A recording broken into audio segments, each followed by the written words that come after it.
Salve, salve galera do YouTube, um abraço fraternal a todos vocês. Hoje nós vamos saber como surgiu o Espiritismo no mundo. Vamos aqui contar a história das irmãs Fox, as percussoras, as pioneiras do Espiritismo no mundo. No mês de março de 1848, acontecera no pequeno povoado de Hyderville, nos Estados Unidos da América do Norte, os primeiros fenômenos espíritas dos tempos modernos, o que representou o prelúdio do advento da doutrina espírita, consumada com a codificação kardeciana, e em 11 de dezembro de 1847, a família Fox instalou-se em uma modesta casa de Hyderville, estado de Nova York, distante cerca de 30 quilômetros da cidade de Rochester. O grupo compunha-se do chefe da família, o Sr. John Fox, da esposa Margaret Fox e duas filhas, a Kate e a Margaret, então ainda adolescentes. O casal possuía outros filhos. Entre eles convém destacar Leah, que morava em Rochester, onde lecionava música.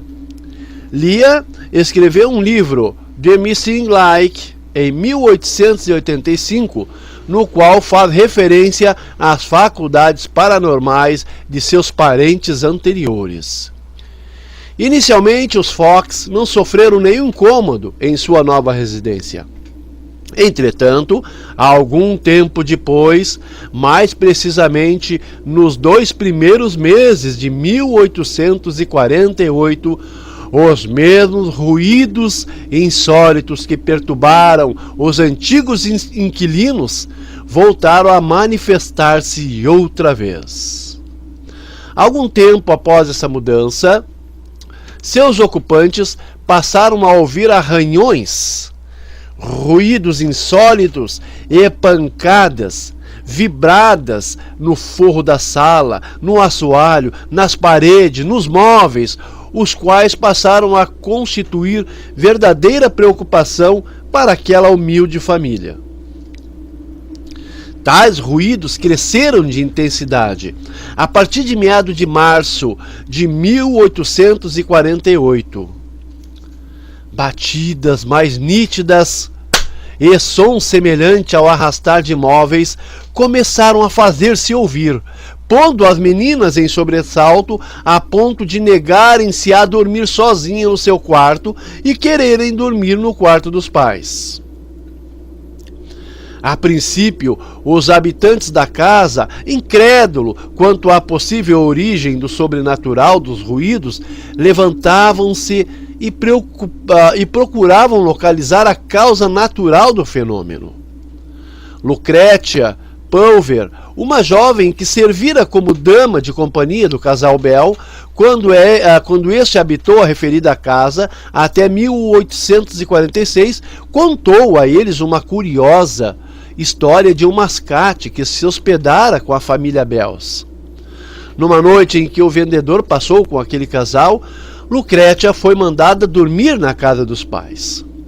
3 dias depois, tornaram a procurá-la, e então lhe disseram que o mascate fora embora. Ela nunca mais viu esse homem. A senhora Anne Pulver, que mantinha relações com a família Bell, relata que em 1844, quando visitara a família Bell, indo fazer tricô em sua companhia, ouviram uma queixa. A senhora lhe disse que se sentia muito mal e quase não dormia à noite. Quando lhe perguntou a causa, a senhora Bell declarou que se tratava de rumores inexplicáveis. Parecera-lhe ter ouvido alguém a andar no quarto, de um quarto para outro. Então, acordaram o marido e fê-lo levantar-se e trancar a janela. A princípio, explicou a senhora Pulver, que possivelmente se tratasse de ratos. Posteriormente, confessou não saber qual a razão de tais rumores. Para ela, inexplicáveis, os Bells terminaram por mudar-se. Na noite de 31 de março de 1848, descobriu-se um meio de entrar em contato com a entidade espiritual que produzia os fenômenos.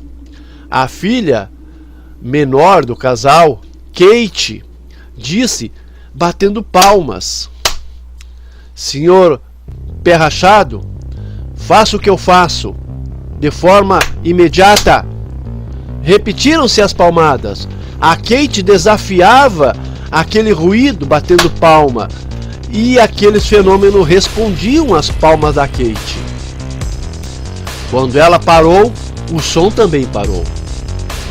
Em face daquela resposta, Margaret então disse brincando: "Agora faça exatamente como eu. Conte 1, 2, 3, 4 e bateu palmas." O que ela havia solicitado também foi repetido por aquelas entidades, com incrível exatidão. Kate, adiantando-se, disse na sua simplicidade infantil, na sua inocência: "Oh, mamãe, eu já sei o que é. Amanhã é 1º de abril. E alguém quer nos pregar uma mentira?" brincou Kate inocentemente. A mãe relatou mais tarde: "Então pensei em fazer um teste que ninguém seria capaz de responder. Pedi que fosse indicada a idade dos meus filhos sucessivamente." Então ela desafiou as entidades, perguntando a idade das suas filhas. Instantaneamente foi dado a resposta, a idade de cada um, fazendo pausa de um para o outro a fim de separar até o 7º. Depois do que se fez uma pausa maior, 3 batidas mais fortes foram dadas, correspondendo à idade do menor que havia morrido. Então perguntei: "É um ser humano que não responde tão corretamente?" Não houve resposta. Perguntei de novo: "É um espírito? Se for, dê suas batidas." 2 batidas foram ouvidas assim que fiz o pedido. E então eu disse: "Se for um espírito assassinado, dê 2 batidas." Essas batidas foram produzidas. E perguntei: "Foi assassinado nessa casa?" A resposta foi precedente. "A pessoa que o assassinou ainda vive?" Ela perguntou, e a resposta é idêntica. Por 2 batidas, pelo mesmo processo, verifiquei que fora um homem que o assassinara nessa casa e seus despojos enterrados na adega, que a família era constituída de esposa e 5 filhos, 2 rapazes e 3 meninas, todos vivos ao tempo da sua morte, mas que depois a esposa também morrera. E então perguntei: "Continuará a bater se chamarmos os vizinhos para que também escutem?" A resposta afirmativa foi alta. Então todos ficaram abalados com os acontecimentos. Numa semana, a senhora Fox ficou grisalha. Em uma semana ela ficou grisalha, talvez pelo susto do que estava acontecendo. E como tudo sugeria que os fenômenos estivessem ligados às 2 meninas, Margaret e Kate, que eram adolescentes, elas foram afastadas da casa para tentar impedir o fenômeno. Mas em casa do seu irmão David Fox, para onde foi Margaret, e na casa de sua irmã Leah, onde Kate ficou para lá hospedada, os mesmos ruídos se fizeram ouvir. Leah, a irmã mais velha, teve de se interromper as aulas de música, pois passou também a ser intermediária dos fenômenos. Descobriu-se que o espírito comunicante era um antigo vendedor ambulante de nome Charlie Rosman, que daquele modo procurava revelar a sua presença e entrar em contato com as pessoas da casa. O indivíduo portador desse nome, afora anos antes o assassinato na casa Randerville, o assassino, ou melhor, o assassinado, revelou que havia sido morto com uma faca de açougueiro 5 anos antes, que o corpo tinha sido levado lá para a adega, só que na noite seguinte a que havia sido sepultado, tinha passado pela despensa, descido a escada e enterrado a 3 metros aproximadamente do solo. Adiantou também que o móvel do crime foram o dinheiro que possuía, cerca de $500.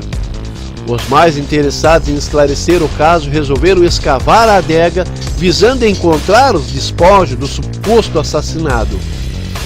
É bom que se esclareça que chegaram à identidade e à história do espírito por meio de uma combinação alfabética, segundo a qual cada letra era indicado por um certo número de pancadas.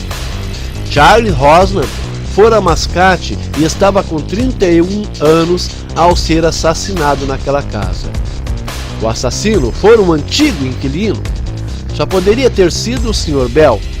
Mas onde é a prova do fato? O cadáver da vítima? A solução seria procurá-lo lá na adega onde estaria enterrado. As escavações, porém, não levaram a resultado definitivo, pois deram na água sem que se tivesse encontrado qualquer indício. Por essa razão, foram suspensas. No verão de 1848, o próprio Sr. David Fox, auxiliado por alguns interessados, retomou o empreendimento. A uma profundidade de 1,5 metros, encontraram uma tábua. Aprofundando a cova, encontraram carvão, encontraram cal, cabelos e alguns fragmentos de ossos que foram reconhecidos por um médico como pertencente a um esqueleto humano. Mais nada. As provas do crime eram precárias e insuficientes, razão talvez pela qual o Sr. Bell não foi denunciado. Em 23 de novembro de 1904, o período Boston Journal Nocturne noticiou a descoberta na velha cabana dos Fox do esqueleto de um homem com todas as bugigangas próprias de um mascate. Meninos de uma escola achavam-se brincando na adega da casa onde moravam os Fox, que estavam então abandonada, pois tinha fama de ser mal assombrada. Em meio aos escombros de uma parede, talvez falsa, que existira na adega, os garotos encontraram parte de um esqueleto humano. Junto ao esqueleto foi achada uma lata de uma espécie costumeira usada por mascate.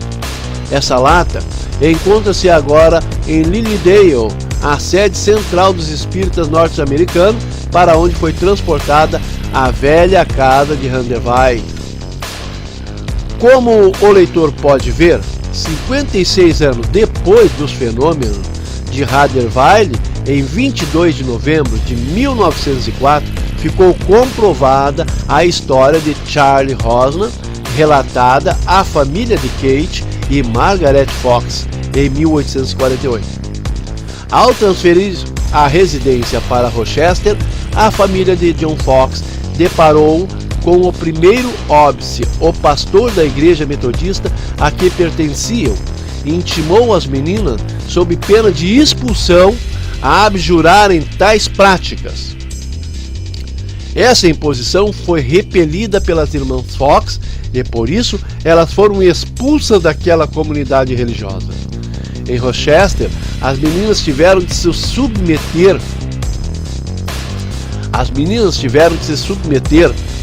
e sofreram nas mãos dos investigadores.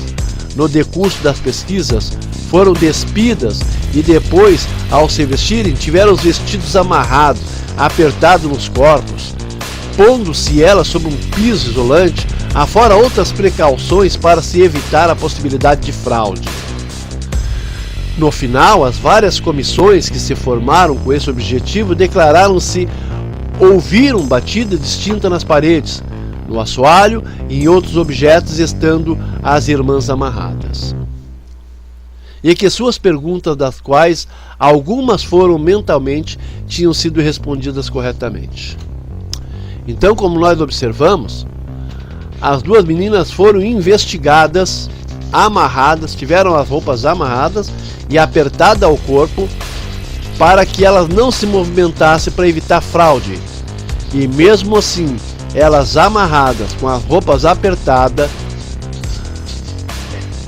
os fenômenos continuaram e aí foi se comprovado que realmente havia ali os espíritos e os primeiros contatos do espírito com o ser humano no mundo, através das irmãs Fox. Um abraço fraterno a todos meus amigos do Facebook, ao nosso parceiro. Fiquem todos com Deus. Essa foi a história das irmãs Fox, as pioneiras do espiritismo no mundo.